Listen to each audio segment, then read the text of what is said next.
Dave, yesterday you mentioned that luckily there weren't going to be too many ball games that ended like last night did. And today I'd have to say things turned around pretty quickly. But what stood out to you? I think the first thing was the way Trevor threw the baseball.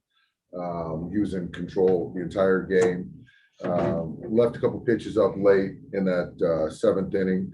But overall, I think that he was disappointed in, giving up some runs late, but I thought it was a fantastic outing. You mentioned his command, but what really made him so effective this evening?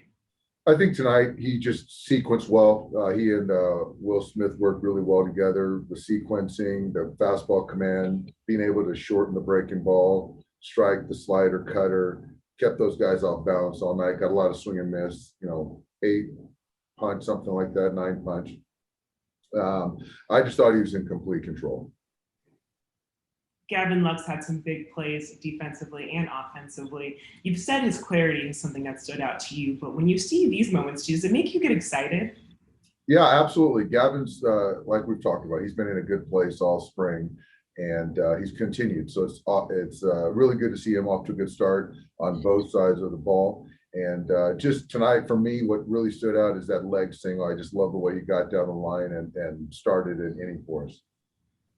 And how was it seeing David Price make his debut as a Dodger? It was great. It was great. I think that we got the first one out of the way, and I don't think it was exactly the way he had envisioned it, but I think that for him to get out there, take the baseball, throw strikes, and get that first one under his belt, I thought was big, and we won a baseball game. Thanks, Dave. Next question is from Bill Plunkett. Go ahead, Bill.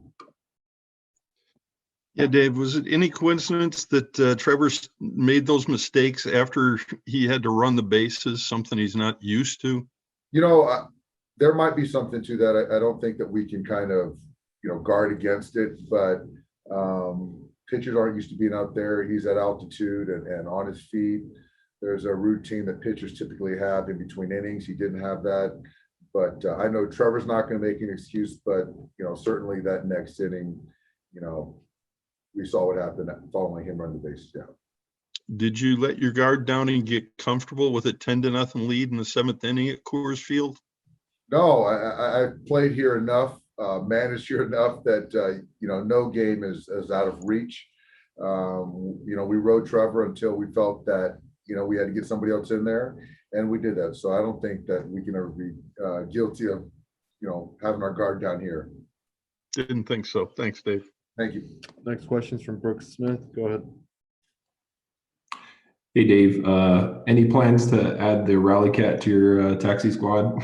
I don't know if that was a lynx, a cat. I don't know what that was. It kind of went right by me, and it was an aggressive size of a cat breed, but had some big old ears. But I'm glad, those guys did a good job of retrieving it, rescuing it, and we got to play some baseball. But I don't see that's our rally cat in any time in the future. Got it. And then with Victor Gonzalez, a couple points during spring, it looked like he was trying to find his command. What did you see out of him today? It was really good, really good. Life to the fastball, both sides of the plate. The slider was good. So Victor, it was a perfect run for him and did exactly what we needed. Thanks, Doc. Yep. Next question is from Jorge Castillo. Go ahead.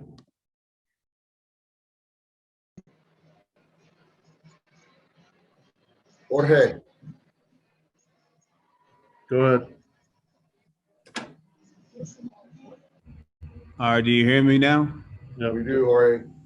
All right, sorry about that. A lot of pitchers here talk about the fact that their stuff just doesn't break as much. Seemed like Trevor's cutter and his slider were really, really, moving. How impressive is that in this sort of atmosphere and going forward when he goes back to sea level, I guess? Yeah, I'll tell you, this is the first time I really got to watch him compete in a regular season game, and it was really fun to watch. He was in complete control, and I don't think elevation got to him. I thought his pitches had the sharpness, the bite that I'm used to seeing. I saw in spring training. Certainly he's not happy about that seventh inning, but I thought overall the body of work was really impressive. And sorry you've been asked this, I had some Wi-Fi issues here. For Gavin Lux, was something wrong with him there and during his at-bat? No, so I saw him kind of wince a little bit after one of those swings, and he assured us that he was fine. So as I see it now, he'll be back in there tomorrow. Thank you.